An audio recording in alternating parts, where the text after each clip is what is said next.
Bien, hoy estamos a 22, sí, aquí se ve. Estamos a 22 de julio de 2024 en Ecología, optativa de CBI, de la División de Ciencias Básicas de Ingeniería.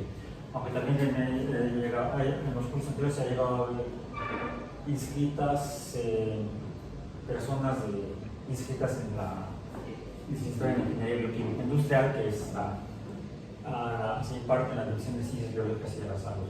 Bueno, definimos la ecología como ¿qué? Consulten los documentos. ¿Sí? Si tienen el PDF de ecología, yo aquí lo tengo. Ecología. A ver qué es eso, ya salió. La ecología es el estudio de la forma en que los organismos interactúan entre sí y con su ambiente. Entonces es la interacción, decíamos,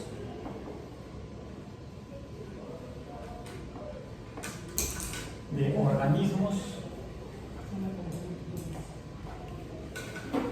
y su ambiente.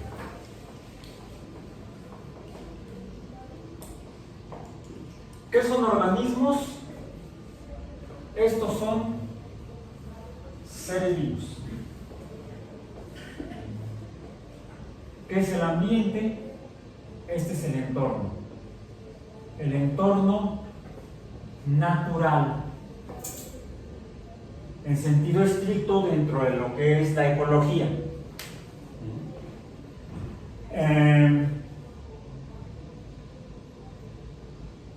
En sentido estricto, la ecología es el estudio de la relación de los seres vivos con su entorno natural. Quiere decir que aquí no hay algo que sea de interés de la ecología. Porque aunque hay organismos humanos, esto no es un ambiente natural, es artificial. Aunque se puede utilizar los conceptos y las herramientas de la ecología para tratar de entender algunos otros lugares donde pueda haber seres vivos y otro tipo de entorno no natural. Es decir, este conocimiento, el conocimiento logos del ambiente, ecos, viene de casa. Viene de la palabra casa en griego. Pueden, entonces, el conocimiento ecológico, los conceptos ecológicos, la teoría ecológica se puede utilizar para estudiar otro tipo de situaciones en escala de relaciones de organismos con sus entornos. Por ejemplo, cómo se relacionan humanos dentro de una institución. ¿Sí? Es un entorno artificial y hay algunas cosas ahí que quizá influyan en el comportamiento de los organismos, tanto como individuos como colectivos. Y es ahí donde tenemos que entender qué caramba es un ser vivo. Un ser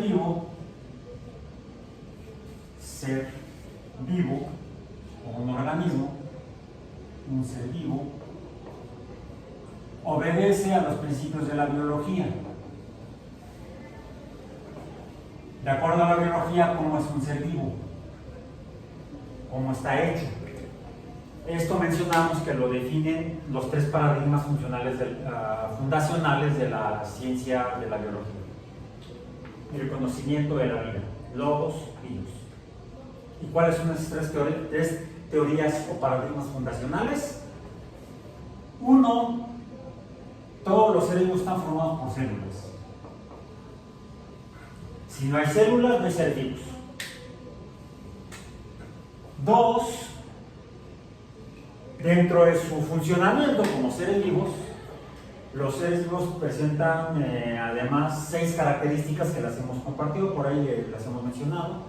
Están formados por células. Esas células son importantes porque ahí entra energía, se procesa energía y sale energía. Dentro de materia se procesa energía y sale materia. Esa es una segunda característica. Esa transformación de materia a energía dentro de la célula se llama metabolismo. Presenta un metabolismo. Que dados que esos son los procesos que hacen vivos a los seres vivos, llevan a que, tercera característica, crezcan. Y al crecer, bueno, a ver, entra energía, están formados por células, entra materia de energía, hay un metabolismo, ya van 3, 4, crecen, 5, bueno, durante ese proceso en el que están funcionando, si algo sucede afuera que les impacte, que entre en contacto con ellos, les afecta y responden a esa acción externa. ¿Sí? Se dice que son excitables, aunque ya dentro de la biología hablamos en particular de algunas células a las que llamamos específicamente células excitables, como las musculares, las neuronas, etc., en los organismos más recientes evolutivamente, que son, por ejemplo, los vertebrados. Pero toda célula uno le pica y se mueve. Uno la toca y algo hace. Responden al ambiente.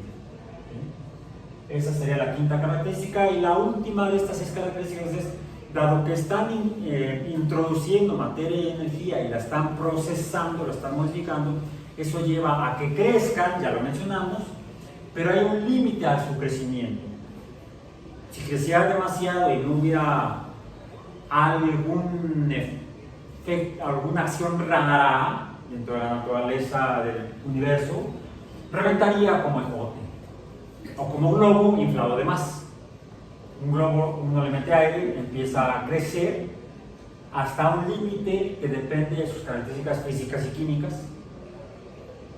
Y si se sobrepasan esas características físicas y químicas, entra en un punto que llamamos crisis y deja de ser globo, revienta. Igual una célula, un ser vivo dejaría de ser vivo, diríamos en biología muere, pero no, bueno sí, finalmente va a morir, pero antes de morir algo sucede cuando está creciendo que hace que se reproduzca. Lo más simple es que si está creciendo llega a un factor límite y entonces se divide en 2. Y luego esas 2 se dividen en 4, y esas 4 se dividen en ¿cuántas? O sea, en 8. Tendríamos una progresión de 1, 2, 4, 8. Fíjense qué interesante. 1, 2, 4, 8, 16, luego 32, 64, 128, es una sucesión numérica matemática, por lo tanto, ¿o de qué tipo? No es aritmética, es geométrica. La progresión es geométrica. Y esto afecta con qué sucede, cómo se comportan los sistemas donde hay organismos en lugares naturales. Entonces, para que esto siga funcionando, esta célula siga funcionando, tiene que saber qué célula, vamos a ver entre comillas, tiene que funcionar como célula. Tiene que haber algo que determine cómo entra la energía, cómo entra la materia, cómo se procesa y cómo sale y cómo se reproduce. De hecho, a esa energía y materia que entran a la célula, dado que dan lugar a procesos, para que nosotros hagamos un proceso que necesitamos. No, bueno sí, pero te lo puedes esperar. Ahorita me comí unas barritas antes de venir a clase, de tipo galleta. Instrucciones, información. La materia y energía que entra a la célula le permite hacer cosas en cierto orden. Entran moléculas, llevan a cabo reacciones químicas. Pero las reacciones químicas no son azarosas, no son a lo loco, no son aleatorias. Están ordenadas, siguen un orden. Digamos entonces que hay unas instrucciones a las que podríamos llamar una secuencia de instrucciones, es lo que en matemáticas llamamos un algoritmo. Esto viene del nombre de un matemático árabe, Al-Khwarizmi. Bueno, un algoritmo es una serie de instrucciones ordenadas y que tienen que ir en ese orden o si no, no funcionan. Es como esta progresión numérica. Son varios números, 1, 2, 4, números enteros, 8, 16, 32, 64, 128. Pero mientras que esto en matemáticas se conoce como una secuencia, que es una fila de números ordenados. ¿En qué orden? Del más pequeño al más grande, y con una relación específica entre ellas. ¿Cuál es? Que el subsecuente es el doble del predecesor. El 2 es el doble de 1, 4 es el doble de 2, 8 es el doble de 4, y esto nos permite predecir cuál es el sucesor de 128. ¿Cuál es? 256. Y luego 1032, y así sucesivamente. Porque hay un patrón, una instrucción matemática que es el algoritmo, que me va a decir en qué orden van aumentando. Si yo pusiera esta misma fila, estos mismos números, pero primero el 2, luego el 128, luego el 1, luego el 16, luego el 32, luego el 16, luego el 64, luego el 32, aunque son los mismos números, yo no puedo saber cuál sigue porque no hay un patrón u orden. Es una fila de números, pero sin orden. Eso no sería un algoritmo, o no obedecería a una serie de instrucciones ordenadas que daría lugar a un algoritmo.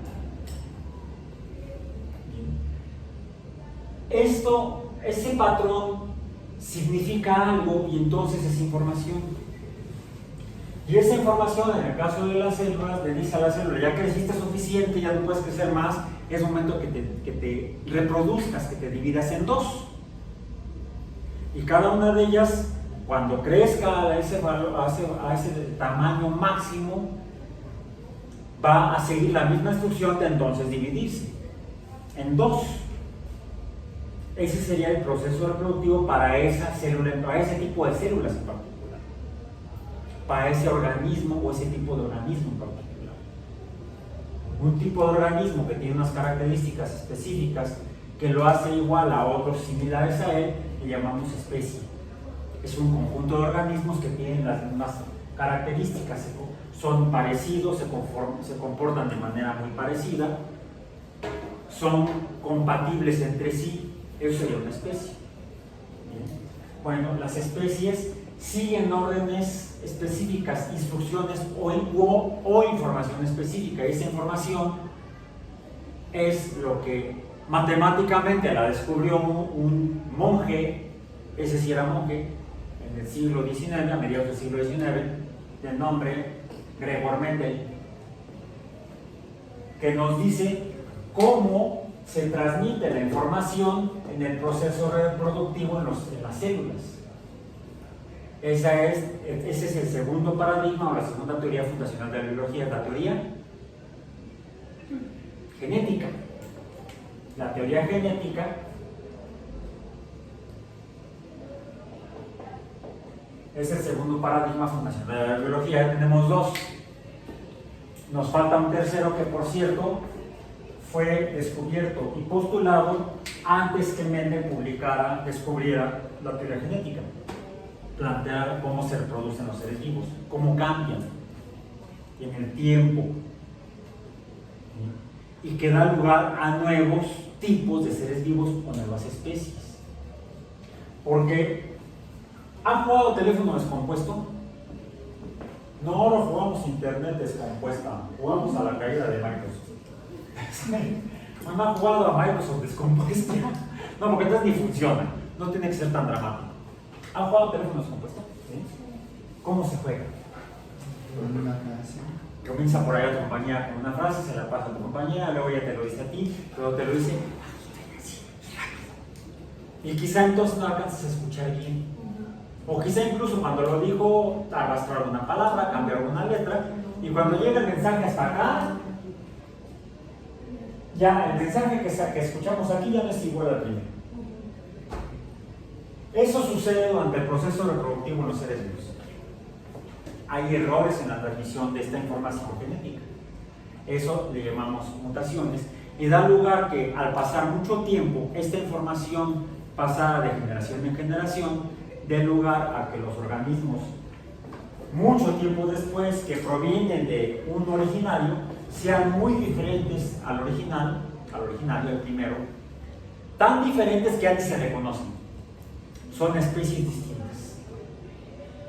La formación de nuevas especies, el cómo se producen, porque las vemos vacas y cebús.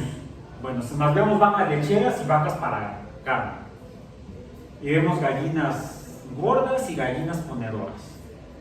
No todas las gallinas son iguales ni funcionan igual, para lo mismo en cuanto a los humanos. Pero eso lo hemos hecho los humanos de manera artificial. Hace 30.000 años tal vez no había gallinas, ni toros, ni vacas cebús. Habría otros, por cierto, no en este continente, sino en África o en Asia. Ahí sí había bovinos, vacas y toros. Por cierto, diferentes unos de otros, especies de bovinos, distintas especies de bovinos. A las gallinas, a las vacas para carne o para leche, a las gallinas para comer o para conseguir huevos para comer, o los perros no existían hace 50.000 años. Había lobos, y ahora hay lobos y perros, y hay zorros y hay coyotes. Todos ellos son cánidos, que decimos en biología, en zoología. Bueno, ¿y esos de dónde salieron? No había hace 50.000 años perros, hace 30.000 años o 20.000 años ya empieza a haber perros. Eso es porque los humanos empezaron a interactuar con lobos, y los lobos con los humanos, y el lobo que se quedaba con el humano y que ya sabía que tenía comida segura. Sí, lo veo todas las mañanas por mi tierra. Le pide su plato de croquetas. A partir de los lobos, los humanos hicimos a los perros. Pero la naturaleza opera y ha operado desde hace miles de millones de años sin la necesidad de humanos, para que se formen, dados esos errores en la transmisión, en la reproducción y en mucho tiempo, nuevas especies. Eso lo descubrieron simultáneamente también a mediados del siglo XIX, antes que Mendel, dos naturalistas, eran monjes, eran naturalistas. Uno, por cierto, iba a estudiar para ser monje, pero mexicano, finalmente dijo que no, mejor se dedicó a la geología, era naturalista, se llamaba Charles Darwin, y luego se topó con un colega también inglés, que allá, estando en otro lugar, vio lo mismo que Darwin y llegó a la misma conclusión. Al pasar de mucho tiempo en la naturaleza, sobreviven algunos de los que se reproducen a través de esos cambios y dan lugar a nuevas especies. Es decir, es la naturaleza la que cambia los organismos para formar nuevas especies, y algunos sobreviven y otros no. Se llama selección natural. Se murió, se llama selección natural. Se murió antes de reproducirse, es selección natural. Se murió pero se reprodujo antes, no es selección natural. Sigue viva la especie, el grupo de organismos similares. Es la teoría de la evolución por selección natural, o la teoría evolutiva de Darwin y Wallace por selección natural. Okay. Esto nos dice cómo funcionan los seres vivos en cada lugar, y si van a sobrevivir, ¿de qué depende? Del entorno natural, de las condiciones del entorno natural y los cambios que el entorno natural tiene. Suceden a lo largo del tiempo, también corto tiempo, cambios meteorológicos, principalmente. Mayores espacios de tiempo, cambios climáticos naturales, pero también cambios geológicos. Quizá en poco tiempo, quizá de manera muy repentina, pero no todos los días, o sea, no es cotidiano. Puede haber lapsos de tiempo grandes entre eventos ambientales que provoquen mortandades masivas y supervivencia a algunos, como por ejemplo erupciones volcánicas, grandes sismos de veras, si no de 3,5, 4, magnitud 4, no, eso peca también que echen uno de cierta, sobre todo en septiembre, o también más frecuentes que los sismos y más predecibles que los sismos. Actualmente antes la gente no tenía ni idea, le echaba la culpa a los dioses. Por cierto, no sabemos cómo se llamaba. No sé, se llamaba huracán. Viento, lluvia y algunos morían, otros sobrevivían. Y ocurre anualmente. Varios, a veces pocos, a veces muchas grandes tormentas entre los trópicos. Ya hablamos de los trópicos en las sesiones pasadas. Por cierto, para los que se acaban de incorporar, ya hay una sesión de la semana pasada que está ya grabada en el canal de YouTube. La sesión de hace 8 días no la grabamos porque teníamos que ponernos de acuerdo. Las sesiones de los miércoles así no las puedo grabar, porque como son afuera, quizá alguna pueda ser grabada, si las circunstancias lo permiten, pero grabar en exteriores es un problema. ¿Sí? Las sesiones de los jueves, que son en otra aula, por cierto, esas sí las estamos grabando, y por cierto la del jueves pasado ya está para que la revisen en YouTube. Bueno, entonces, eso es en cuanto a la ecología. Como lo he mencionado, hay entonces otros campos de conocimiento. La biología podríamos decir que sea otro campo de conocimiento, o quizá la ecología surge del estudio de la biología. Cuando juntamos todo esto y vemos que los organismos sobreviven en algunos lugares y no en otros, eso ya nos da información de que hay cierta relación entre los organismos y el ambiente que permite que algunos sobrevivan. Quizá Darwin podría haber sido, Darwin y Wallace podrían haber fundado la ecología por inversión.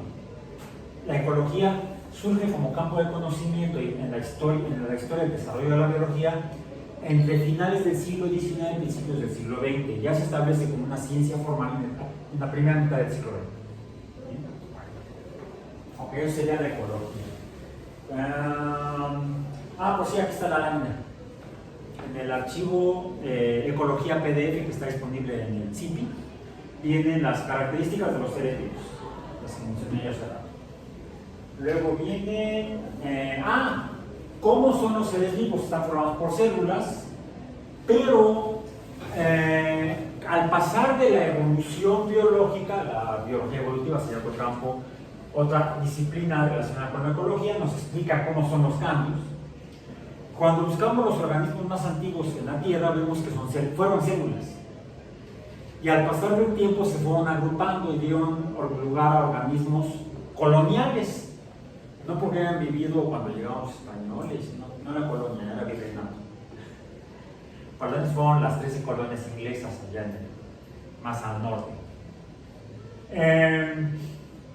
Coloniales porque varias células se agruparon y viven juntas. Hay un organismo que es un organismo colonial formado por células, todas son iguales, pero viven juntas y sobreviven juntas. Se llama Volvox, con V. Volvox. No Volvo como el carro, bueno, como el carro, pero con X al final. ¿Sí? Búsquenlo, hay algunos videos muy padres de Volvox. Es un organismo en el que son muchas células viviendo juntas. Con el pasar del tiempo, a algunos organismos que eran coloniales, algunas de sus células tuvieron mutaciones que les empezaron a dar funciones que hacían que sobrevivieran preferentemente sobre organismos coloniales y unicelulares sueltos. Surgieron los primeros organismos en los que había células diferenciadas dentro del mismo organismo. Esos se llaman tejidos. Los primeros organismos actuales son las esponjas, por ejemplo. Posteriormente, mutaciones adicionales dio lugar a que algunos tejidos se hicieran con células diferentes, en las que se requiere específicamente que funcionen varios tipos de células para que el organismo completo sobreviva preferentemente en el entorno. Y es más, ya tenemos tejidos que se diferencian unos de otros en un mismo organismo, les llamamos órganos. Eso ya los tenemos en organismos tan complejos como los elenterados, las medusas. Ya hay tejidos ahí y hay órganos. Nosotros estamos conformados por células, distintos tipos de células agrupadas en tejidos que llevan a cabo funciones específicas, agrupadas en órganos que llevan a funciones específicas, y estos órganos completos forman aparatos, como el aparato locomotor que me permite moverme, que tiene varios órganos, por ejemplo los huesos son órganos, los músculos son órganos, que a su vez los músculos están formados por varios tejidos. hay un tejido fascicular que le da cuerpo al músculo, mientras que está el tejido muscular, que es el que permite la contracción de las células correspondientes, etcétera, etcétera. Y los aparatos en su conjunto forman organismos. Eso está en nuestra primera lámina, en el primer documento, en la lámina, página o lámina 3. Revísenlos. Hay algunos ejemplos de organismos diferentes. Ahora, mencionamos cuando son organismos que tienen características similares, son especies. Por supuesto, no son ermitaños que vivan solos.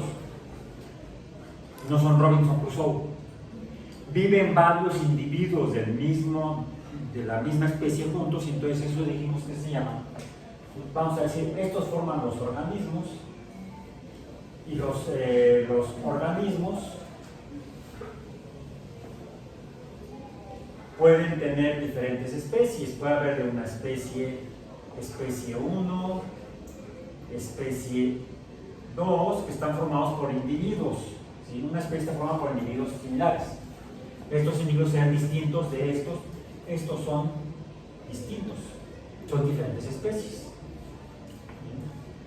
Pero cuando tenemos varias especies viviendo juntas en un entorno natural, tenemos lo que se llama cuando tenemos especies, varios de una misma especie, le llamamos población. Tenemos entonces la población 1 de una especie y la población 2 de otra especie. Por cierto, podríamos ahora tener otra especie 1, pero está en otro lugar. Sería entonces una población 3, porque es la misma especie pero vivir en otro sitio, en otro entorno natural. Entonces tenemos, por ejemplo, hay poblaciones de orcas, que son mamíferos marinos, que hay algunas que viven en los mares alrededor de Noruega, son orcas, y hay otras que viven en la costa de Canadá, en el Atlántico, pero no viven juntas, viven en lugares diferentes y son la misma especie. Es más, si tomamos una macho de una población y una hembra de otra población y las juntamos, van a tener una cría fértil. Son la misma especie de mamífero, vamos a decir, animal. En el caso de los animales, así funciona la identificación de especies. En el caso de otros tipos de organismos, no funciona esa definición de especie. Todavía, de hecho, hasta la fecha, los biólogos no nos ponemos de acuerdo en qué es biológicamente una especie, porque varía de grupo biológico a grupo biológico. Bueno, son locuras de la biología, pero así es la vida, literalmente, en biología.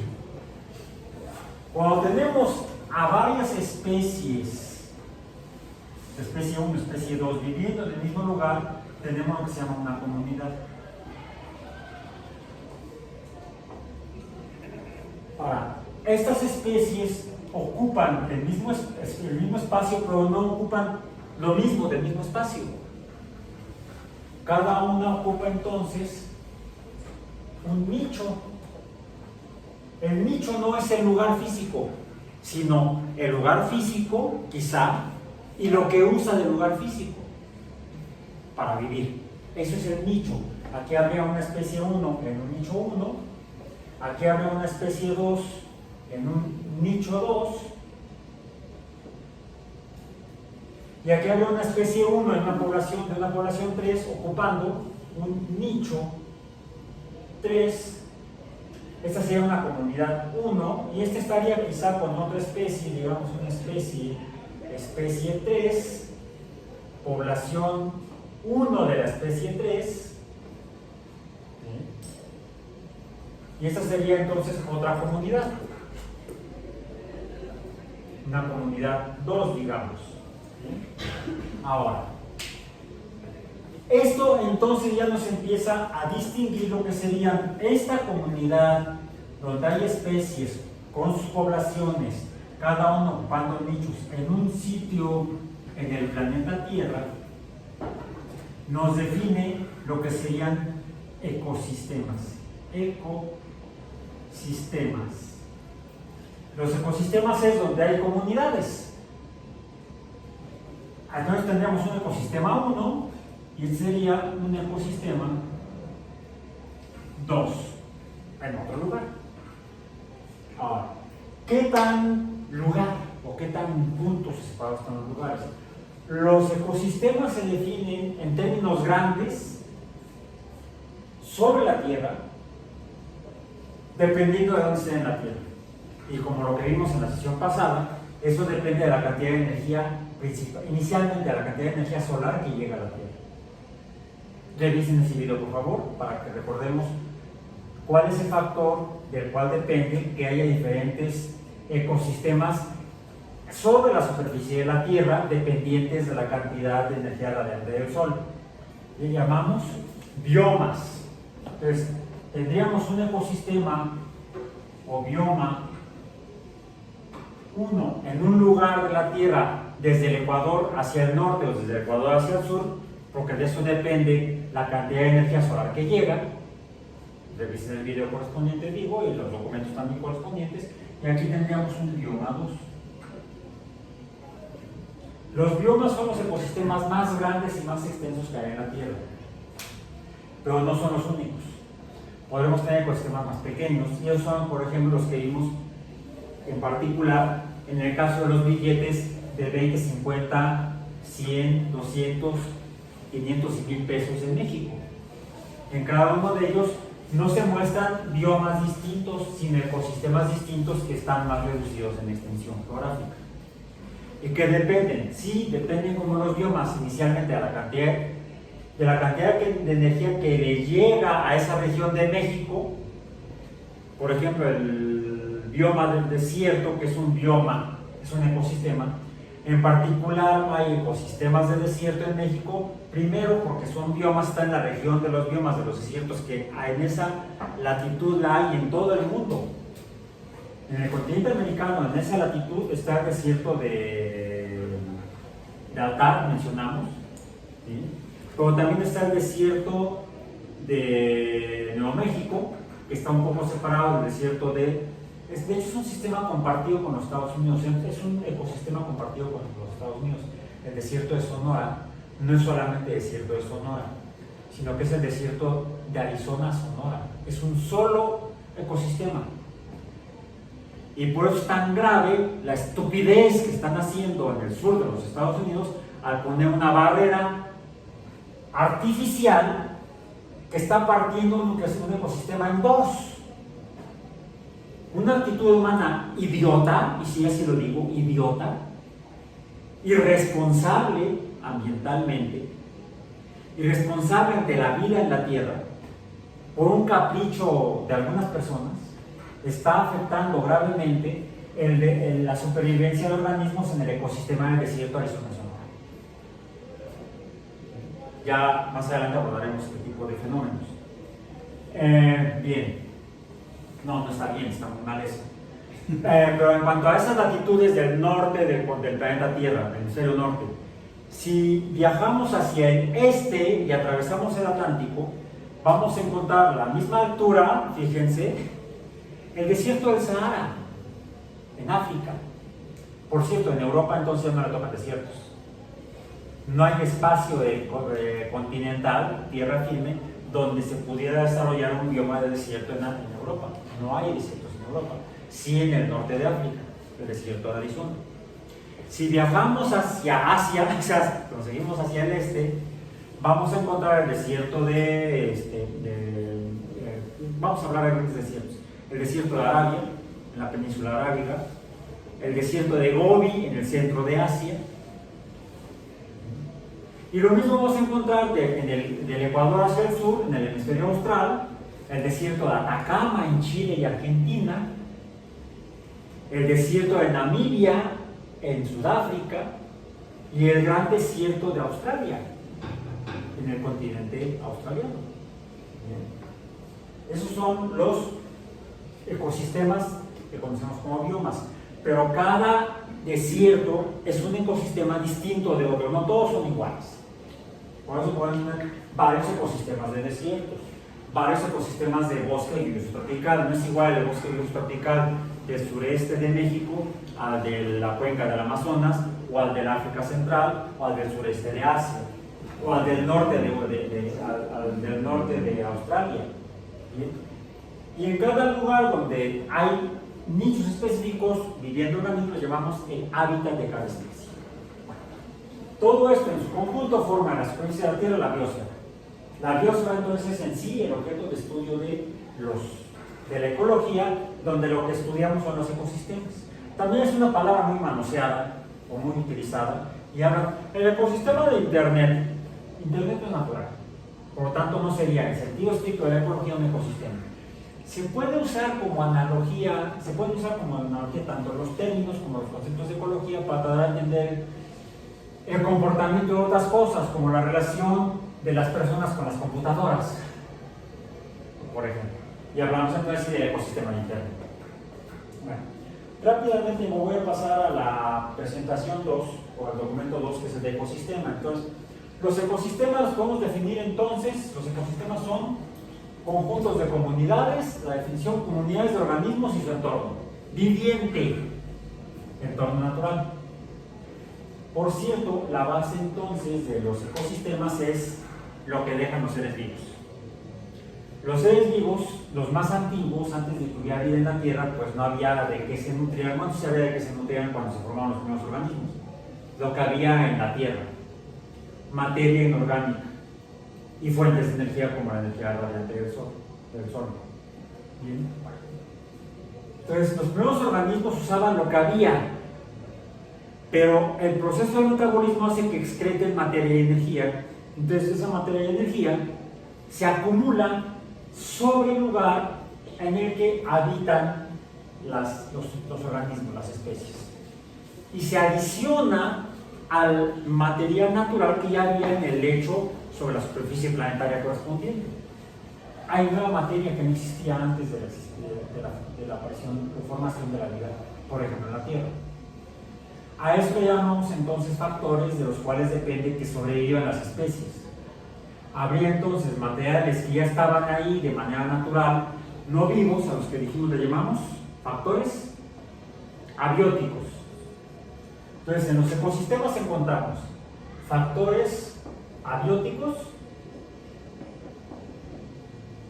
que hay físicos y químicos. Físicos como la luz del sol, químicos como el agua y otros elementos químicos como compuestos químicos, moléculas naturales, pero no biológicas, no de origen biológico, aunque sí pueden ser orgánicas. Es decir, moléculas de carbono.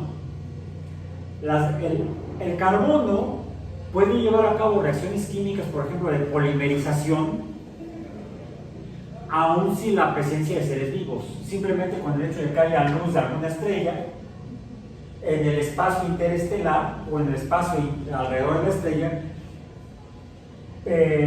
polvo de carbono que hay alrededor de la estrella puede empezar a reaccionar para formar quizá compuestos químicos más complejos.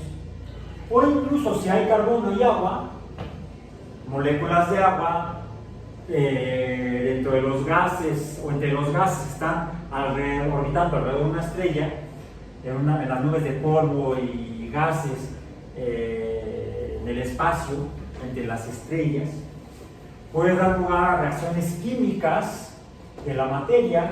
Podríamos hablar de carbono, así nada más carbono. Y esto daría lugar, por ejemplo, ¿a qué? A CHO, compuestos de hidrógeno, carbono y oxígeno. Y sí, se han observado aldehídos, cetonas en el espacio interestelar sin que implique la presencia de seres vivos. Azúcares. También hay nitrógeno. Nitrógeno y agua forman amoníaco. Amoníaco y carbono forman aminas. Y se han encontrado aminas en el espacio interestelar. Entonces, la materia para formar a los organismos, a las células, está en el espacio. Pero eso no implica que haya seres vivos. Cuando se forman los cuerpos astronómicos, hay esta materia y entonces puede surgir la vida. Seres vivos. Y entonces, ¿qué usan? La materia que está, factores abióticos químicos o factores abióticos físicos, como puede ser la luz solar, mismas descargas eléctricas, ¿sí? Luz, electricidad, son factores físicos abióticos, de los cuales puede depender la existencia de seres vivos. Y los que producen los seres vivos, que les llamamos factores bióticos, que pueden ser también físicos, por ejemplo calor, o pueden ser químicos, por ejemplo O2, CO2, CH3, CH2OH, alcohol. Todos esos son producidos por seres vivos y se agregan al entorno, como el suelo. ¿Bien? Bueno, rápidamente, porque se nos está acabando el tiempo, me quedan 3 minutos. Bueno, esos son los ecosistemas. Y dependiendo de eso, todo esto, los factores bióticos y abióticos, lo que conocemos como recursos naturales, de los que dependen los organismos para su existencia, para su supervivencia. Este plumón que acá acabo de comprar se ve malísimo, ya casi no se ve. Bueno, ahora, entre la diversidad de factores bióticos y abióticos, y que algunos pueden ser usados por unos organismos y otros por otros, lo que unos organismos arrojan al entorno, y la variabilidad genética es lo que provoca que finalmente haya una gran variedad de organismos en cada ecosistema, en cada comunidad. Puede haber ecosistemas con muchas comunidades, con muchas poblaciones de muchas especies, o ecosistemas con menos variación de especies, menor número de poblaciones. Este libro, que ya está viejito, se hizo con base en una serie documental de 3 capítulos, como Cosmos, pero esta fue antes. Se llama La vida en la Tierra. Conducida y en parte el autor fue David Attenborough, todavía vive, tiene más de 90 años de edad. Y comienza diciendo esto, el capítulo 1, la variedad infinita. Voy a leer nada más un párrafo. No es difícil descubrir un animal desconocido. Pase un día en los bosques tropicales de Sudamérica, removiendo troncos, buscando bajo sus cortezas, escudriñando el húmedo lecho de las hojas. Continúe de noche alumbrándose con una lámpara de mercurio, dice ahí, sobre una pantalla blanca, y de una u otra forma coleccionará cientos de pequeñas criaturas de distintas clases: polillas, orugas, arañas, chinches, narigonas, escarabajos luminosos, inofensivas mariposas disfrazadas de avispas, avispas con forma de hormiga, ramitas secas que caminan, hojas que despliegan sus alas y vuelan. La variedad será enorme. Y casi con seguridad, algunas de esas criaturas no habrían sido descritas por la ciencia. Lo difícil será encontrar especialistas que sepan lo suficiente sobre los grupos en estudio para poder clasificar la vida. Bueno, este primer capítulo de La vida en la Tierra de David Attenborough lo leí y lo grabé y está en mi canal de YouTube. El libro es difícil de conseguir ya actualmente, aunque es del Fondo de Cultura Económica. Dense una vuelta a las librerías del Fondo a ver si acaso todavía quedan por ahí ejemplares remanentes. Es un muy buen libro, aunque ya es viejito, pero se produjo 1900 el siglo pasado. 1979, Life on Earth, A Natural History. Desafortunadamente la serie de televisión la llegué a ver, pero la quitaron por cuestiones de derecho a autor en YouTube. Pero al menos el primer capítulo lo leí, escúchenlo y vean si pueden conseguirlo. Nos vemos el próximo miércoles. Vamos a vernos en donde está la pantera, de donde habíamos quedado, ¿sí? Porque vamos a irnos a explorar, a ver qué encontramos por allá, más allá de donde están las canchas de fútbol rápido. ¿Ok? Recuerden, zapato cerrado, revisen el tiempo meteorológico como está antes para que traigan lo que necesitan de protegerse, ya sea paraguas o sombrero. Sombrero si es que hay sol, paraguas si es que está lloviendo. O a lo mejor ni primero porque el paraguas es incómodo, no se puede trabajar. Una chamarra impermeable, más o menos como la que traje ahora. Esta es una chamarra impermeable, precisamente. ¿Sí? No es gruesa, es bastante delgada, pero es repelente al agua. Entonces es buena cuando lo que estamos enfrentando es lluvia y no temperaturas bajas. Para temperaturas bajas necesitamos traer una más bien como la que traes tú, que es más gruesa que esta. ¿Sí? Bueno, entonces vamos el miércoles en donde está la pantera atrás de la cafetería. ¿Ok? ¿A las 8:30 igual? 8:30, sí. La sesión supuestamente empieza a las 8 de la mañana. Les dije que empecemos, nos veamos exactamente a las 8:30. Ahora sí, como la sesión de 3 horas, 3 horas es mucho tiempo. ¿Sí? Bien organizado. Entonces nos vemos el miércoles, 8:30, atrás de la cafetería donde está la pantera.